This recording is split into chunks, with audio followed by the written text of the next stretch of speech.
இப்போ தாங்க பால் ஊற்றி கொடுத்தேன் பொடியானு இருக்கு பாருங்க 2 வருது 3 வருது இன்னொன்று கணக்குள்ளே நிறைய எங்கே வந்து என்னங்க பண்ணுறது அது வீட்டு வாசலுக்கு தாங்க போகுது அது தாங்க கஷ்டமாக இருக்குது இது உட்காந்து எந்நேரம் வேலை செய்கிறோமில்லங்க தைக்கிற வேலை செய்கிறாங்கல்லங்க அவங்களுக்கெல்லாம் இங்கே இருந்தது அந்த செடி அடடா புடுங்கிட்டாங்களாட்டு இருக்குதுங்க அன்றைக்கி இங்கே வந்து ஜேசிபி வந்து எல்லாம் உடச்சி விட்டுக்கிட்டு இருந்தது பார்க்குறேங்க அந்த செடி இருக்குதான்னு உட்காந்து எந்நேரம் வேலை செய்கிறாங்களங்க நம்ம தைக்கிற வேலையை செஞ்சுக்கிட்டே இருக்கிறோமில்லங்க நம்மளுக்கு வந்து மூளை பிரச்சனை வருங்க எனக்குமே இருக்குதுங்க அது எப்பவுமே உட்காந்து வச்சுக்கிட்டு இருக்கிறேனுங்க எனக்கு டாக்டர்கிட்ட போகிறதுக்கும் சங்கடப்பட்டுட்டு நான் மாத்திரை மெடிக்கலில் வாங்கி சாப்பிடுவேன் அப்போதைக்கு நல்லா இருக்குங்க அது அங்கே இருக்குதுங்க செடி அப்புறம் என்ன பண்ணுறதுன்னு தெரியாமல் இருந்தால் அப்புறம் ஜெயா டிவியில் தான் பார்த்தேங்க நான் சித்த மருத்துவத்தில் அந்த தலையை பொறிச்சு சாப்பிட்டா சரியாக போயிடும் அப்படின்னாங்கன்னு போட்டு அந்த தலையைத்தான் பொறிச்சு சாப்பிட்டேங்க நான் அவங்க சொன்ன மாதிரி அதே மாதிரி சரியாயிருச்சு உங்களுக்கு யாருக்காவது இந்த பிரச்சனை இருந்ததுன்னா டாக்டர்கிட்ட போய் சொல்கிறதுக்கு சங்கடமாக இருக்குதுன்னா இதை செஞ்சு பாருங்க இதை கேட்கலின்னா அப்புறம் மறுபடியும் நீங்கள் ஆஸ்பத்திரி போய் பாருங்கள் நல்லா பெருசாக இருந்ததுன்னா பூவாடுறதுன்னா உங்களுக்கு தெரியும் இருங்க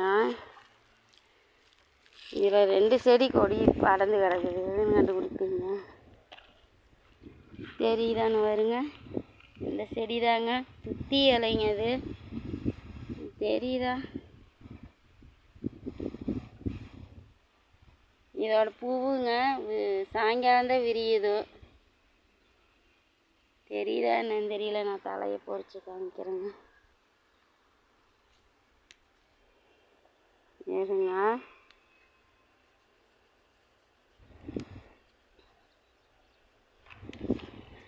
வாமா உள்ள வா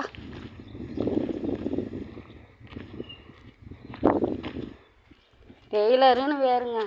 நம்மளால் நம்ம துணியவே கிழிஞ்ச துணியை தைச்சி போட முடிய மாட்டேங்குதுங்க என்னங்க அது இது வெயிலில் ஒன்றுமே தெரிய மாட்டேங்குதுங்க சாயங்கால நேரம் நான் வீடியோ எடுத்து காமிக்கிறேங்க எல்லாமே இப்போ வெயில் காஞ்சி போச்சாட்ருக்குதுங்க இந்த தலை தாங்க சுற்றி இலைங்க இது நல்லா தெளிவாக நான் பூ இதெல்லாம் இருக்கிற மாதிரி பொறிச்சு போடுறேங்க இப்போதைக்கு சும்மா காமிக்கிறேன் உங்களுக்கு நல்லா தெரியாமல் இதை இப்போ சாப்பிட்றாதீங்க நல்ல விதமாக நான் வீடியோ எடுத்து போடுறேன் பார்த்துட்டு அப்புறமா நீங்கள் சாப்பிடுங்க இந்த இலை தாங்க இந்த மாதிரி சின்ன சின்ன இலை பிஞ்சு இலையாக பொறிச்சுக்கணுங்க இந்த இலையை பொறிச்சுங்க தயிர் கொஞ்சம் உள்ளே ஊற்றி மிக்சியில் போட்டு நல்லா ஜூஸ் மாதிரி அடித்து குடிச்சிங்கன்னா மூளை வலி உங்களுக்கு அப்படியே சரியாயிருங்க அது இங்கிலீஷில் ஏதோ சொல்லுவாங்க பைல்ஸு என்னமோ சொல்லுவாங்க அது இதுதாங்க நான் போட்டு குடிப்பேங்க எனக்கு ரொம்ப வலியாக இருந்ததுங்க ரொம்ப கடுன்னு இருந்தது அப்புறமா எனக்கு ஆஸ்பத்திரி போகிற சூழ்நிலை தான் இருந்துச்சுங்க எங்கள் வீட்டுக்காரர் கூட கூப்பிட்டாங்க நான் வரமாட்டேன்ட்டேங்க எனக்கு சங்கடமாக இருக்குது ஆம்பளை டாக்டர் தான் இருக்கிறாங்க நம்ம ஊரில் நான் வரலன்னு சொல்லிட்டு இந்த தலையை தாங்க இந்த ஜெயா டிவியில் ஒரு நாள் பார்த்தேன் சரி இது இங்கேயே இருக்குதுல்ல நம்ம செஞ்சு பார்ப்போம்னு செஞ்சு சூப்பராக இருந்ததுங்க ஆனால் வந்து ரொம்ப வலியாக இருந்ததுன்னா உடனே சரியாகாதுங்க கொஞ்சம் வலி குறையும் சரியாகணுன்னா ஒரு வாரத்தில் ஒரு 2 நாள் நான் இதை குடித்தேங்க குடிச்சோன்னே எனக்கு சரியாயிருச்சு அப்புறம் விட்டுட்டேங்க நான் ரொம்ப லேசாக வலி ஆரம்பிக்கும் போதே மறுபடியும் நான் என்ன பண்ணுவேன் தெரியுங்களா இதை சும்மாவே வெளியில் போனோன்னா அப்படியே பொறிச்சு பிஞ்சு இலை ஒரு 5-6 இலையை பொறிச்சு வாயில் போட்டு மென்று முழுங்கிடுவேங்க எனக்கு சரியாயிரும் இப்போ வரைக்கும் தைக்கிறனாலங்க எனக்கு அந்த தொந்தரவே இல்லைங்க அப்படியே வலியும் இருக்காது ஃபுல்லுமே அது சரியாயிருதுங்க நல்லா இருக்குது உங்களுக்கு இந்த மாதிரி இருந்ததுன்னா ரொம்ப முடியலைன்னா நீங்கள் டாக்டரை பார்த்துருங்க இதை போட்டு சாப்பிட்டு பாருங்க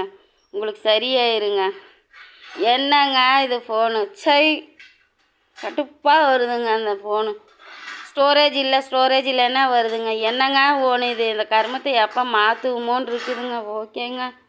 பாய்ங்க அந்த தலையை நான் நல்லா உங்களுக்கு பூ காயோடு இருக்கிற மாதிரி நான் வீடியோ எடுத்து கொடுக்குறேன் அதை பார்த்துட்டு நீங்கள் உபயோகப்படுத்துங்க இந்த தலை உங்களுக்கு ஒவ்வொருத்தவங்களுக்கு தெரியுங்க இப்போ கிராமத்தில் இருக்கிறவங்களுக்கெல்லாம் இது தெரியுது துத்தி இலைம்பாங்க பின்னாடி பாருங்க வெள்ளை அடித்த மாதிரி இருக்கும். முன்னாடி கொஞ்சம் அப்படியே நைஸாக இருக்குங்க. இலைய பரப்பரன்னு ஒரு மாதிரி நைஸாக இருக்குங்க.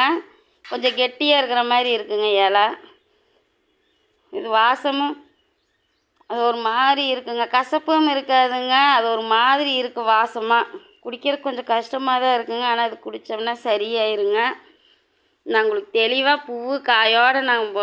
பிடிச்சி போடுற வீடியோ அப்போ பாருங்கள். இப்போ ஒன்றே இங்கே ஆனுங்க அந்த பக்கமெல்லாம் போனால் இருக்கும். வெயிலில் ஒன்றுமே எனக்கே வீடியோ உழுகுதா இல்லையானே தெரிய மாட்டேங்குதுங்க. சாயங்காலம் நேரம் போய் நான் எடுத்து போடுறேங்க. பாருங்கள். ஓகேங்க, பாய்.